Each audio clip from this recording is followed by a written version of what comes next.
Hi friends, வணக்கம். எல்லாருக்கும் இப்போ பாருங்கள், நம்ம வந்து வித்தியாசமான முறையில் முட்டை குழம்பு வைக்க போகிறோம். அதுக்கு வந்து 4 முட்டையை உடச்சி ஊற்றிருக்கிறோம். உடச்சி ஊற்றி அடிச்சுட்டு வெங்காயம் போட்டுக்கலாம். கொஞ்சமாக உப்பு போட்டுருக்குறோம். இதை அடிச்சுக்கலாம்.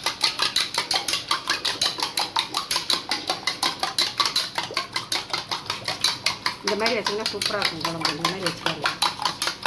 உடச்சி ஊற்றுவோம், அப்புறம் வேவிச்சு போட்டு செய்வோம். இந்த மாதிரி வெங்காயம் போட்டு வேக வச்சு குழம்புல எடுத்து போடுங்க, சூப்பராக இருக்கும். பாருங்கள், வெங்காயம் போட்டுக்கலாம். நம்மளுக்கு எவ்வளோ தேவையோ வெங்காயம் போட்டுக்கலாம். வெங்காயம் போட்டு அடிச்சுக்கலாம்.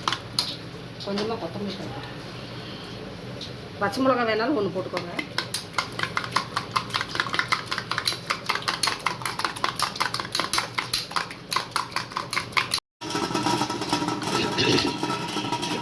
இப்போ பாருங்கள், முட்டையை அடித்து இதில் ஊற்றி வேக வச்சுக்கலாம்.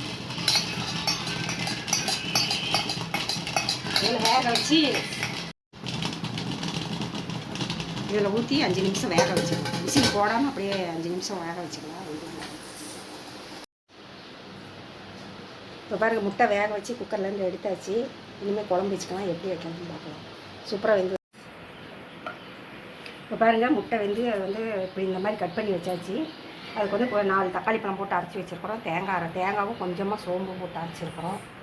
இப்போ வந்து எண்ணெய் ஊற்றிக்கலாம். எண்ணெய் ஊற்றி காஞ்சதும் வெங்காயம் போட்டுக்கலாம். இப்போ எண்ணெய் ஊற்றியாச்சு. ஒரு பட்டை போட்டுக்கலாம்.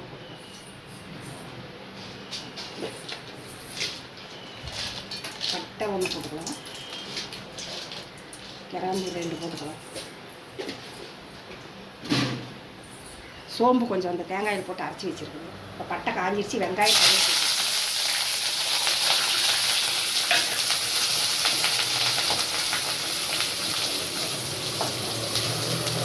இந்த முட்டை குழம்பு கொஞ்சம் ஒரு வித்தியாசமாக இருக்கும். இது ஒரு டேஸ்ட்டில் இருக்கும். அதான் அப்படி உடச்சி ஊற்றி செய்கிறது ஒரு டேஸ்ட்டு, வேக வச்சு செய்கிறது ஒரு டேஸ்ட்டு, இது ஒரு டேஸ்ட்டில் இருக்கும். சூப்பராக இருக்கும். ஆனால் நல்லாயிருக்கும்.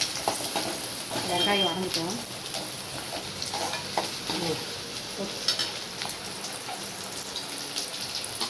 வெங்காயம் வதங்கிடுச்சு. கொஞ்சம் இஞ்சி பூண்டு போட்டுக்கலாம்.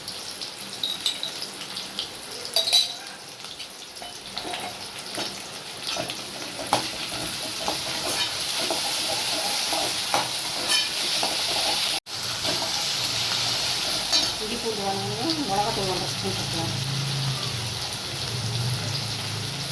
மல்லித்தூள் போட்டுக்கலாம். கொஞ்சம் எவ்வளோ தேவையோ போட்டுக்கலாம். மஞ்சத்தூள் கொஞ்சம்.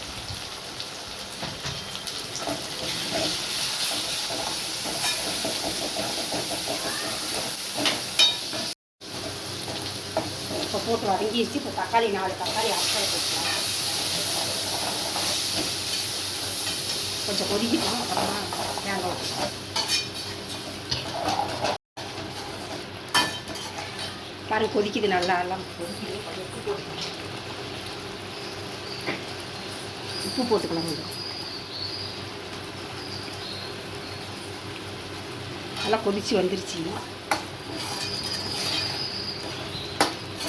நல்லா பாருங்கள், கொதித்து எண்ணெய் மேலே வந்துருச்சுங்களா. தக்காளி கொஞ்சம் எச்சா போட்டால் தான் வந்து கொஞ்சம் நல்லாயிருக்கும். புளி போடக்கூடாது. புளி போடுறதுனா தக்காளி கொஞ்சம் எச்சா போட்டுக்கலாம். தேங்காய் ஊற்றியாச்சு. தேங்காய் ஊற்றி கொஞ்சம் தண்ணி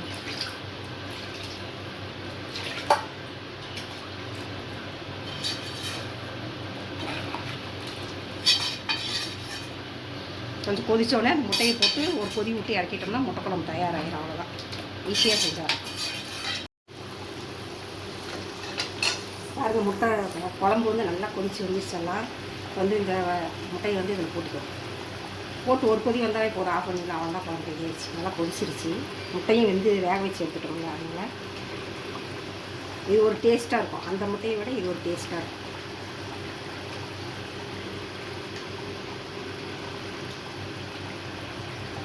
முட்டை குழம்பு சாப்பிட்ட மாதிரியும் இருக்கும், ஆம்லேட் சாப்பிட்ட மாதிரியும் இருக்கும்.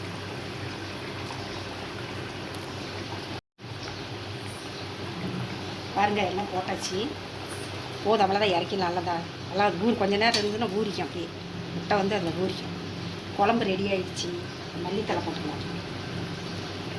சூப்பரான முட்டை குழம்பு தயார். வித்தியாசமான ஸ்டைலில் முட்டை குழம்பு தயார்.